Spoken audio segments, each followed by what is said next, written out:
బీజేపీతో పొత్తు కన్ఫర్మ్ అయిన తర్వాత వైసీపీ సోషల్ మీడియాలో మీ పార్టీ తరపున పెద్ద ఎత్తున దుమారం మొదలైంది. అంతకు ధీటుగా మీ పార్టీ సోషల్ మీడియాలో పైచేయి సాధించలేకపోయింది. ఇప్పుడు మీరు చెప్పిన విషయాలు ముస్లిమ్స్‌కి ఎవరు న్యాయం చేశారు అనేదాన్ని ముస్లిం సమాజానికి పూర్తి స్థాయిలో చేరలేదు అని నా అభిప్రాయం. అది మీ పార్టీ ఈ పాయింట్‌ని ప్రజల్లోకి, ముస్లిం సమాజాన్ని వివరించేదానికి. ఇప్పుడు మేము చేస్తున్న నా పార్లమెంట్ సెగ్మెంట్ సరిపోను, నేను మ్యాక్సిమం ట్రై చేస్తున్నాం. ఇప్పుడు కూడా ఇప్పుడే కదా పొత్తు స్టార్ట్ అయ్యి ఎంత ఒక 1 వీకే అయింది.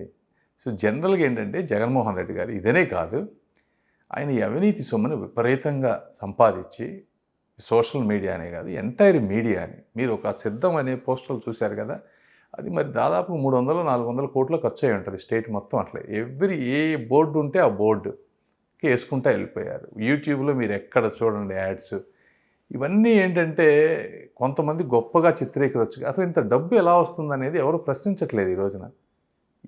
ఏ విధంగా వస్తుంది? దాదాపు ఆయన ఈ రోజున పబ్లిసిటీకి నాకు తెలిసి ఒక 1000 కోట్లు ఖర్చు పెట్టుంటారు. 1000 కోట్ల ప్రజాధనాన్ని చేసి సోషల్ మీడియాలో ఒక వికృత ప్రచారం చేస్తున్నారు. అదేవిధంగా తెలుగుదేశం పార్టీ ఇంకొకళ్ళు చేయట్లేదంటే నీతిగా న్యాయంగా డబ్బు సంపాదించే వాళ్ళకి ఒక విధంగా కష్టమే చేయటం అవన్నీ. బట్ అయినప్పటికీ సాధ్యమైనంత వరకు మా శక్తి మేరకు మేము చేస్తాం. అయితే ప్రజలు చాలా తెలివైన వారు, అతను ఎన్ని చేసినా కూడా అర్థం చేసుకుంటారనేది నా అభిప్రాయం.